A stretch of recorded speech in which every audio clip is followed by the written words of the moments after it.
you're in need of a laugh this weekend, and who isn't, we've got you covered. There's a pretty funny and familiar face coming, and he's here only for one night, and that night is tonight. Chris, tell us who you have with you. That's right, one night only. Here's the man, comedian Darren Fleet. Thanks for being here this morning. Thank you for having me. You're making your most of your stay in Detroit, only one night. I'm trying to. Yeah, you got to get out, perform for the people. You've been doing it for about 8 years now. How did it all start? I started off at open mics, just doing things in around my local neighborhoods. I would be in Baltimore, D.C., sometime North Carolina, just driving as far as to get where I can go.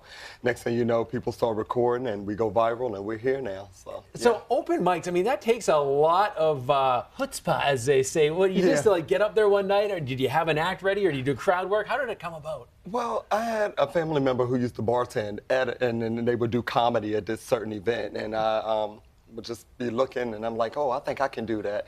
And I get up there and I take a swing at it my first time, and they laugh. Now, my second time, they didn't. So I was like, oh, no, I'm going to keep going back at it. And I noticed how much I loved it. I was about 24, and now at 33, it's just like, wow. Yeah, you've come a long way in those 8 years or so. Tell people about your style.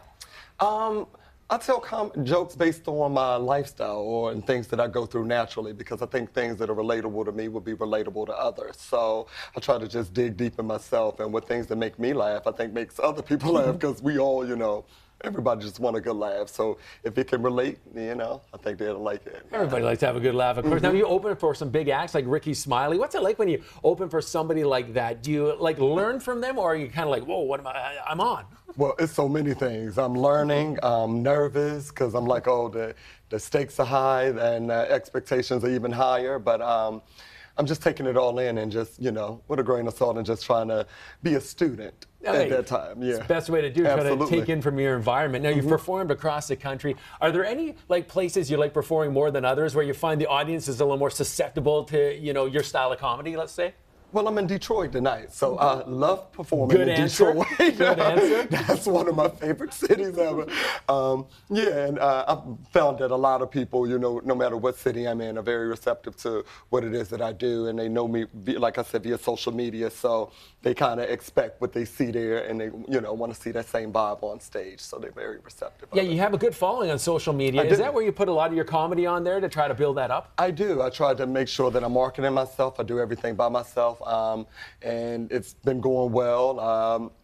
I try my best to just kind of what they see is what they get, so that when they get, come to see me, they don't have to, they're like, what is going on here? They can kind of get what they already noticed, so yeah. A lot of comedians, they start with the stand-up, then they move on to acting, movies and whatnot, or TV. Do you have any aspirations for that? I actually just did 2 films, so I'm hoping that they air, about the fall. I just shot my first special, too, in D.C.